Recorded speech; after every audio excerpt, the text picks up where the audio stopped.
So a lot of questions to get into. I will start with you, Safa. We got this question that's coming in from D Princess.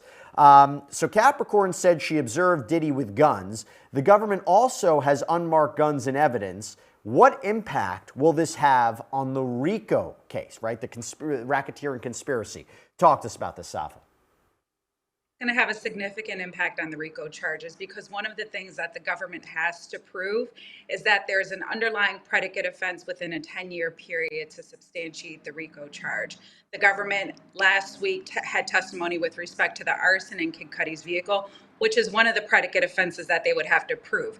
Kidnapping is also another predicate offense they have to prove. So if the government can show that Mr. Combs used threats of force or physical violence by way of using a firearm, which is a significant threat of force and would cause someone to fear for their life, they can prove the kidnapping. And based on Capricorn Clark's testimony this morning, I think they're on a pretty good path to proving that.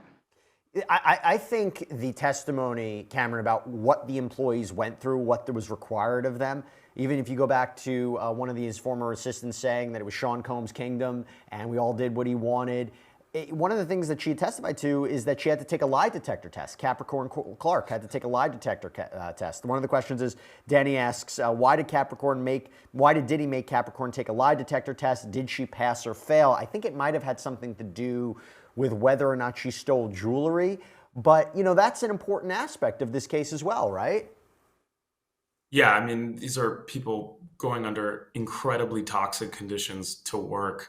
They each probably have their own basis for separate lawsuits against them, from, unpaid wages to, like I mentioned, hostile work environment, to failure to prevent discrimination and retaliation.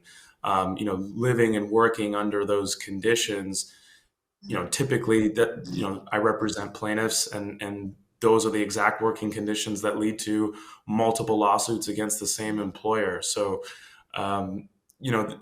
the testimony from the employees, it's not just one person saying it, multiple people corroborating the same work environment lends absolute credence to it. So we also get questions in from, not just on YouTube, but we get emails. And there was one that struck us last week. I got to repeat it. I'm going to go to you, Safa. This is an email question from Jamie. I've been watching Law&Crime to keep me updated on the Diddy trial. Thank you all for the information. You're welcome. I've heard people on your show and others say that the prosecution's witnesses are providing testimony to show that Cassie was forced and coerced to comply with Diddy's sex fantasy demands in order to support sex trafficking charges. There are men who sexually, physically, financially, and emotionally abuse women using force, fraud, or coercion all the time. It seems that in order for Diddy's crimes to qualify for commercial sex trafficking, someone would have needed to purchase a victim, i.e. Cassie, from Diddy for the purpose of sex acts. It seems that is why Diddy's crimes wouldn't qualify for sex trafficking, because it's not commercial that we've heard of yet. Why isn't anyone talking about that? Am I missing something?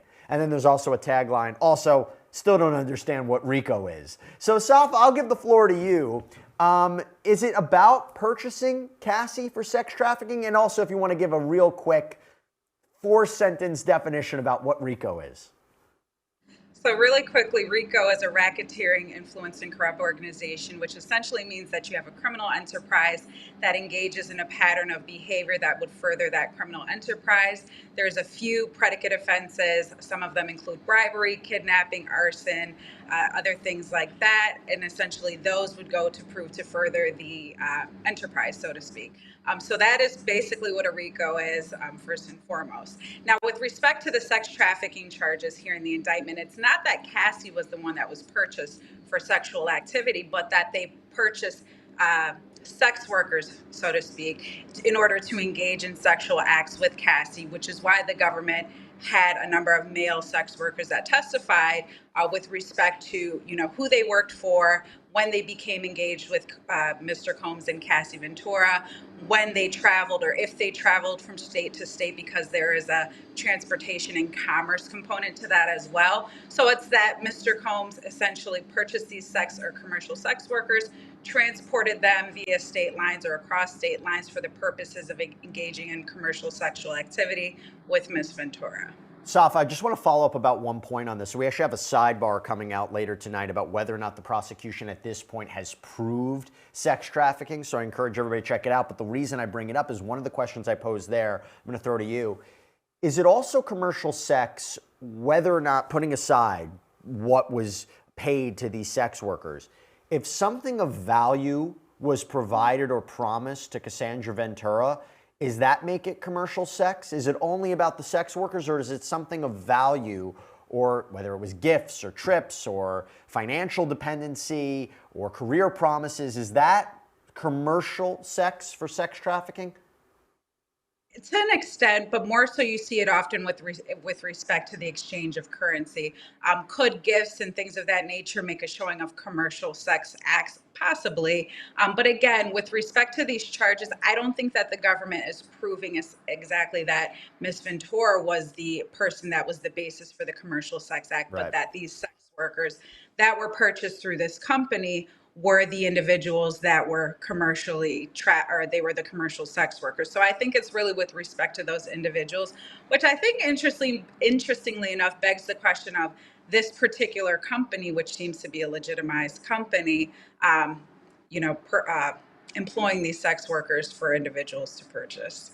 I'm going to throw it over to you now, Cameron. By the way, and I correct me if I'm wrong, am I mispronouncing your name? Is it Cameron or Cameron? I keep looking and I'm wondering if I'm saying it incorrectly. Cameron, I'm a child of Iranian immigrants, so they spelled it quite an interesting way, but it's Cameron.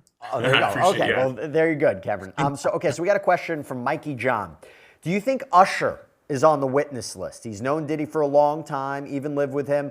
I'm sure he must know something. And let me just couple that. Dawn Richard last week, I believe it was last week, testified that she observed Diddy punch Cassie in front of high-profile celebrities like Usher, which I have said goes to the idea of the power dynamic. So big factor for the jury to consider is, why didn't Cassie leave? Why didn't she step forward? Why didn't she fight back? Why didn't she report Combs? Well, if that allegation is true and the jury accepts it, that he could beat her up in front of these people and nobody steps in, nobody does anything, that shows the power of Combs. What is she expected to do? Do you think Usher's going to be called to the stand? Yeah, he absolutely could be. That's a great point. His testimony is absolutely relevant to show the domestic abuse, to show the forced nature of the relationship and the freak offs. So, as high profile as he is, and maybe without this testimony, his lawyers could potentially put up some sort of a fight to avoid having him testify, because it is obviously burdensome and difficult at times. But I think it is absolutely relevant in this case. So we could definitely see him on the stand. I wouldn't be surprised at all. And the witness list is sealed, so we don't really know who's going to take the stand until it's announced at the end of the day. Oh, this person's going to be testifying tomorrow. That's kind of how we knew Capricorn Clark was going to testify today. And I'll just follow up another question for you, Cameron. This is from Sam K. Are there celebrities, like big name actors, going to testify? I would think definitely. I think there's this level of credibility that you have for a celebrity who has nothing to gain to come and testify. You saw that with Kate Moss in the Johnny Depp trial. And even Johnny Depp's attorney said Kate Moss has no reason to lie. She doesn't want to be here, right? So I think testimony from people like Kid Cudi, Usher, other celebrities, where they really don't want to be there, and presumably are telling the truth because of that reason, are going to be really credible and impactful for the jury. But for the prosecutor's point of view, you would also have to imagine, do they want it to get this far? Do they, they don't want to call like a J-Lo or a Justin Bieber, right, Cameron? Because then it just confuses what the case is about. It gets too, I think they're trying to be as specific as possible with who the victims are, who the escorts are, what the charges are. Because if you take every allegation against Sean Combs in the past 2 years from every civil lawsuit, putting aside the fact whether it's even relevant to the federal case, I don't think they want an expansive case like that. Yes and no, and I think Safa could speak more intelligently about this, but usually prosecutors want to give as much evidence as possible and kind of almost beat a dead horse over and over, showing all the bad acts. They're presenting their case first, all that evidence comes in for the jury, and it's pretty impactful. So, I don't know if the prosecution, especially in this case, with the mountain of evidence that they have from the federal indictments and the raids, are going to say, okay, I think we have enough, and let's not confuse the jury. I think the jury, when they have enough bad facts and enough credible witnesses, they'll figure out a way on one of the charges to get a conviction. I'll throw that to you, Safa, if you have an opinion about it. Yeah, I would agree with Cameron. But not only that, I always think, and this is more of a style approach, is when you're telling the truth isn't complicated. So I don't think that you need, a bunch of witnesses to repeatedly tell the same thing. You want to get in, you want to get out, and you want to give impactful testimony for the jury to take away and consider. Now, it would be beneficial for the government to have these very notable people testify to the same thing, and the jurors are humans. They are going to be fascinated by some of the people that come to testify in the witness stand, especially if you do have an usher or jailer or somebody of that stature. But I don't think it's necessary with respect to the government's case. Not only that, I think with the domestic violence component, which essentially goes to show the threat of force and physical violence, I think we've heard quite a bit of testimony from Ms. Ventura herself, from Capricorn Clark, from Mr. Mascotti, and a bunch of other witnesses that would corroborate that. So I think the government's doing a pretty good job. They can certainly include some of these additional witnesses. I don't think it's actually necessary. But to Mr. Cameron's point, they're going to want to put as much as they can and throw the whole kitchen sink to get their conviction. Saf, I want to follow up with another question. There's been a lot of talk about alleged victim number 3. Maybe can't find this person, not going to be able to testify. It was a big development leading into this trial. So we got a question from NLin93. And before I read this question, it presumes a lot and makes a lot of accusations. Just put it there. So NLin93 asks, is it okay, legal, for Diddy to pay off Gina to not testify? So assuming Gina is alleged victim number 3, and assuming that's what he did. And if so, will the prosecutors know before it's too late in this case? Safa? That is 100% illegal. He cannot do that. That is witness tampering. That's bribery. He would be subject to new criminal charges if he were to do that. Could the government be informed that he did do this or allegedly do this prior to the end of trial? I'm sure, there's an interesting question as to why whoever victim number 3 is, why they didn't testify or why they have not testified as of yet, if they are still missing in action. And I do believe that victim 3 has an attorney. So it's interesting to see how their attorney is playing into this, because generally speaking, when us as defense attorneys, we have a client testify, we are in constant communication with that person. So the last thing I heard, which I'm not sure if it's true, was that the government had not heard from the witness or I believe it's her attorney, but we'll see. But that is illegal. Yeah, and right. We have no evidence to suggest that's what Diddy has done or allegedly did, which, by the way, Cameron, goes to another question we have from Nicole RZV. In high-profile cases like this, is it possible for the defense team to pay some witnesses to refuse to take the stand or to testify falsely? Yeah, no. This would be incredibly It's possible. stupid. It's possible. Yeah, yes, you're right. You're right. It is absolutely possible. It would be one of the stupidest things for any lawyer to ever do, or for either party. So let's not anticipate anything like that happening. Cameron, let me throw another question to you. This is from Psych Michael. Where is the evidence of RICO, meaning racketeering? We get it. He's a bad dude, but he's not on trial for that. Where is the RICO evidence? Yeah, I think it's in all the employees working together. It's in Diddy forcing them to do what he wants. Him being, what you referred to earlier as a mob boss. And it's kind of what we call the spoken wheel conspiracy, where, he's leading the charge and everyone else is, complying with everything he's doing, and they don't really have a choice. Whether they did have a choice or not is sort of actually irrelevant. But the point is that there's multiple people across states, across the country, helping him facilitate these illegal acts. And Safa, let me follow that up. I mean, sure, there's different elements of it. There's different components. So it's racketeering conspiracy. So the more the employees will say, we know what the job was. It was to serve his interest. It was to benefit him. It was to benefit what he wanted. That goes to this kind of agreement. But isn't it true they could convict him of racketeering conspiracy without all of the freak-offs, without all of the sex trafficking? Because some of the underlying crimes can be separate and apart from that. Kidnapping, arson, bribery, the drug offenses. If the jury goes, I don't know if Cassandra Ventura was sex trafficked, but I think that there was crimes afoot. I think that Sean Combs was a part of this criminal organization. I think he had all of his employees doing his bidding, and we actually believe that he committed crime X, Y, and Z. Am I right about that? You're absolutely right, Jesse. And the government can do that. The jury can come back not guilty with respect to the sex trafficking charges, but they can come back guilty on the RICO charges. So they have everything the jurors are going to consider everything that's been placed before them at the trial. With respect to the RICO charge, again, taking sex trafficking aside, you have these underlying offenses, which people have testified to. There has been evidence that's been brought in to make at least a showing that these things did occur. So even if the jury is not going to consider, I don't really think this was sex trafficking, I don't think Ms. Ventura is a victim with respect to sex trafficking, they can still consider the RICO charge in and of itself and the underlying predicate offenses that have been independently proven to make a finding of guilty.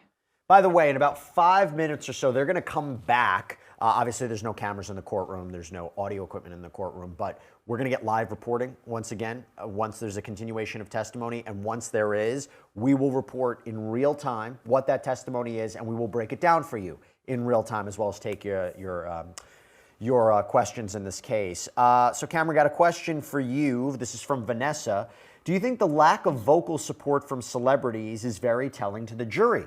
Nobody's come to Diddy's aid and defend him. Well, in all fairness, it hasn't gone to his side yet. His case hasn't started yet. But what do you think? Yeah, I mean, they realize it's a really tricky situation and there's a lot of evidence against them. So their PR teams are pretty sophisticated, I would think, each celebrity, and they will say, absolutely do not touch this under any circumstance. Even if there is some support, that would not be a good idea. But it does also lend credence to the fact that some of these allegations are true, because if you had an overwhelming number of people saying, it wasn't, it would be hard for all these publicists and PR companies to be working, together to prevent that from getting out. I think the character and the conduct are coming to light. We got a question here from Safa. Safa, did you put an own question from you to yourself? I hope you did. If not, we got another Safa here. I did not. Okay, yeah, I think you did. But no, Safa, got a question from you from Safa. What are the accusations? Why are the accusations in the Lil Rod case not being discussed? It shows even more RICO. So just to provide a little context here, talking about Rodney Lil Rod Jones, one of the first people to file a lawsuit against Sean Combs, I believe in February 2024. His former producer made a ton of accusations that he was basically assaulted by Combs, harassed by Combs, that he was groomed into homosexual sex for Combs, said he was a witness to violence, that he was sex trafficked. He alleged violations of the RICO laws. But I remember leading up to this case, there was a filing where the defense had said that the government's not going to be calling producer one. I made it the point at the time, I think that's Lil Rod. Maybe, if that's the truth, is that because what? That his allegations might not be relevant or they might be weak? They definitely could be irrelevant. They definitely could be weak. I'm not too familiar with the lawsuit, but what I will say is there's probably some truth to it, and probably some things that may not be completely true. And the government is going to be very careful about who they pick as their witnesses. They want individuals who have, they're credible witnesses. They usually don't like to call people to testify, and I don't know what Mr. Rod, his background is, but individuals who have a heavy background or heavy criminal history, they want to stay away from individuals like that. I don't know if that's his case. I think that because he filed a civil suit as well, that gives him a motive to testify in a particular way, which the defense can certainly attack if he's on the stand. Now, again, if some of the things taken are true, could they be relevant? Absolutely. But does the government need to use him as a witness? Would they truly benefit in having him testify? They may not, so they've probably stayed away from him. Yeah, and look, he showed up the first week of court. I think day one he showed up outside of court, I think probably in a moment of solidarity. But yeah, no indication right now he's going to testify.